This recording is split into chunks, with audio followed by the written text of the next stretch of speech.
Easy mode debate has come up yet again after the release of Sekiro Shadows Die Twice, made by the developers From Software, known for their infamously difficult Souls games, which Sekiro apparently doesn't stray too far from the Dark Souls formula, with its brutal way of punishing you for not playing the way the game was intended to be played. So thus, another Souls game and another conversation about easy modes. So let's just get this out of the way first and foremost. I play games on easy, very easy, or just the story mode. What? The whole reason I started playing video games as a kid was not to be the best at pressing buttons at the right moment or to destroy the second player in Street Fighter. It was to immerse myself in the story that was being told.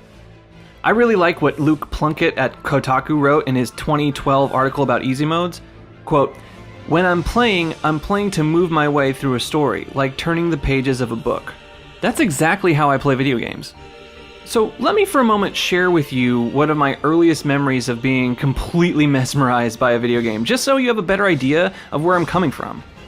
So I'm in Wautoma, Wisconsin, around 1990. I'm about 6 at this time.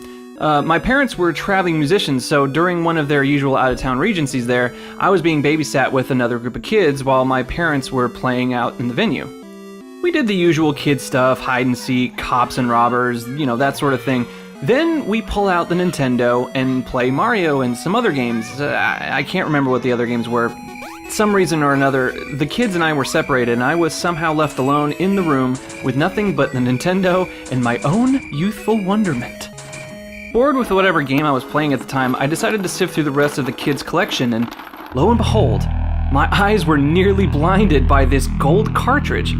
I was like, whoa! I had never seen anything like this before, so I rushed to put the game in, and whoa. That music.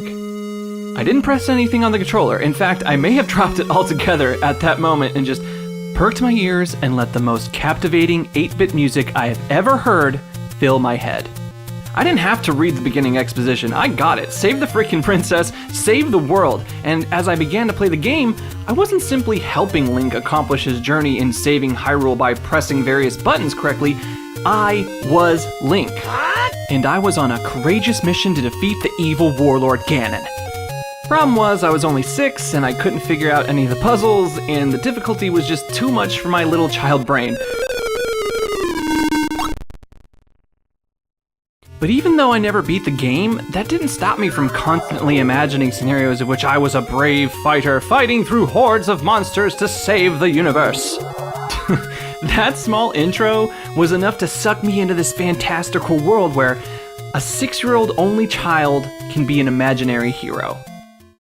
The reason I wanted to share that with you all is that to this day, well into my 30s, I still play video games to somewhat escape into a fantasy world of which I'm taking part. To experience a narrative in a way that no other artistic medium can allow you to. And not to specifically get from point A to point B or figure out how to outsmart or outmaneuver a boss fight to have some sense of accomplishment. Don't get me wrong, that's all well and good, and that's certainly how video games started out. And getting there is half the fun, and part of the frustration. Just like any good story, you need hurdles to jump over. Get it? Because of Mario? But ever since video games started becoming better equipped as storytelling outlets, I feel that there's been a growing tension between the somewhat euphoric feeling of completing a difficult task and the adequate accessibility for a player like myself to experience a more narrative-based structure. That dichotomy doesn't exist anywhere else. I mean, movie theaters aren't filled with treadmills where the movie only plays when you run and the ending is determined by how much mileage you've accumulated. So I think the crux of this whole argument is story versus challenge, and both have their set of merits. The problem we're running into is an unending debate over subjective reasoning on why people play video games. Some play to get a high score, some play for the story, some play for speedruns. There are countless reasons why people pick up a controller or mouse, and what's contentious is that we as rabid consumers sometimes forget that simple fact. Why would someone want to play a game with little to no challenge? That's stupid. Why would someone play a video game with too much challenge? That's stupid. We're looking for an answer to an unanswerable question because the reality is, we all love video games for our own selfish reasons. I can do what I want. Ultimately, at the risk of sounding like the ultimate fence-sitter, I personally think there is merit to both arguments.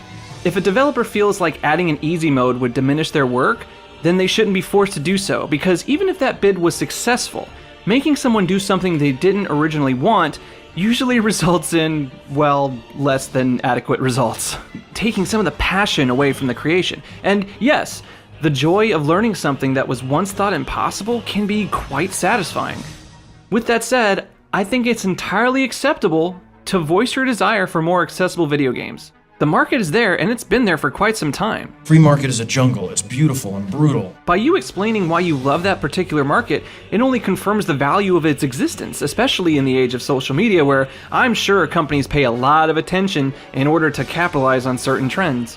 Because who knows, maybe From Software or the developers like them will change it up for their next game because of the other potential customers they've yet to tap into. But it should be their choice.